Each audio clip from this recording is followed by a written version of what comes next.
तर नमस्कार विद्यार्थी मित्रांनो, आज आपण शिक्षण ही संज्ञा समजून घेणार आहोत. शिक्षण ही संकल्पना, एज्युकेशन ही जी कन्सेप्ट आहे ती आपण आज समजून घेण्याचा प्रयत्न करणार आहोत. तर शिक्षण म्हणजे काय? आता शिक्षण हा शब्द समाजामध्ये अनेक लोक शिक्षण या शब्दाचा उपयोग करतात. तर त्यांना शिक्षण हे नेमकं माहित आहे का? आता समाजामध्ये तुम्ही कुठेही जा, आता इथून जर बाहेर गेलं रस्त्यावर, कुठे चौकामध्ये, एखाद्या शाळेमध्ये, एखाद्या महाविद्यालयामध्ये, एखाद्या मार्केटमध्ये किंवा कुठल्या एखाद्या सार्वजनिक स्थळामध्ये किंवा एखाद्या घरामध्ये शिक्षण जेव्हा एखाद्या विद्यार्थ्याला विचारलं जातं का तुझं काय सुरू आहे बा, तो म्हणतो माझं शिक्षण सुरू आहे, मी शाळेत जातो, मी महाविद्यालयात जातो, मी BEd करतो, MAd करतो, DEd करतो, MA करतो, BA करतो. किंवा एखादा लहान मुलगा असतो अंगणवाडीत जातो, बालवाडीत जातो, नर्सरीमध्ये जातो, KG1 मध्ये जातो, वगैरे वगैरे वगैरे. तर शिक्षण म्हणजे याच्या संस्था आहे.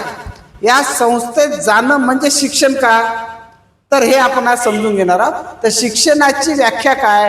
शिक्षण म्हणजे काय? शिक्षण या शब्दाची उत्पत्ती कुठून झाली आणि त्या उत्पत्तीचा म्हणजे त्या शब्दाचा, मूळ शब्दाचा, त्या मूळ धातूचा अर्थ काय, हे सर्व आपण आज समजून घेण्याला प्राधान्य देणार आहोत. कारण शिक्षण आपल्याला, जोपर्यंत शिक्षण नेमकं समजत नाही तोपर्यंत आपण त्या शिक्षणाचा उपयोग करू शकत नाही आणि तो समाजाला सुद्धा आपण त्याबद्दल आपण सांगू शकत नाही. तर त्या दिवशीच्या व्हिडिओमध्ये आपण शिक्षण या शब्दाची उत्पत्ती समजून घेतली, यानंतर सुद्धा समजून घेणार आहोत. तर शिक्षण या प्रक्रियेची वैशिष्ट्ये समजून घेणार आहोत. म्हणजे आपल्याला एक कल्पना येईल की शिक्षण म्हणजे नेमकं काय होऊ शकते. तर पहा, जे लोक शाळेत, महाविद्यालयात गेलो म्हणजे शिक्षण म्हणजे असं, आणि नंतर जेव्हा त्याच विद्यार्थ्याला तुम्ही विचारता की बाबा रे आता तुझं काय चालू आहे, 2 वर्षाच्या अगोदर तू म्हणत होता का तुझं कॉलेज सुरू आहे, तर आता काय चालू आहे, तो विद्यार्थी म्हणतो आता माझं शिक्षण संपलं, आता मी जॉब शोधतो.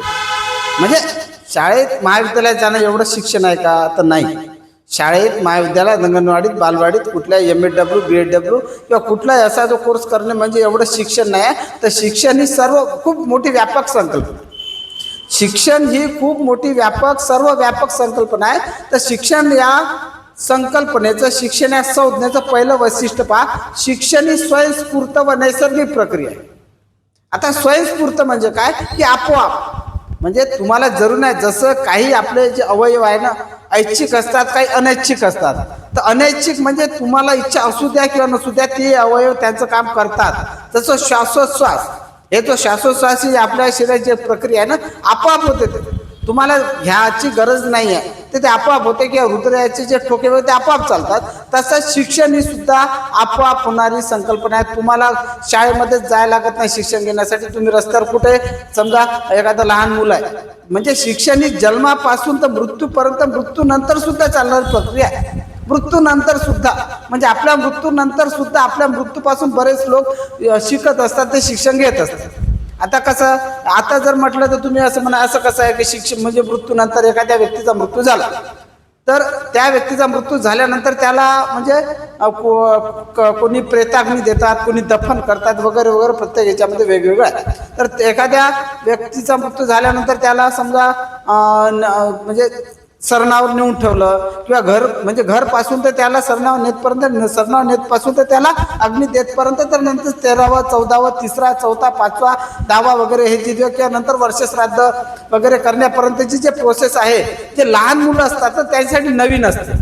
आणि ती व्यक्ती मरण पावल्यानंतर त्याच्या घरचे रडतात.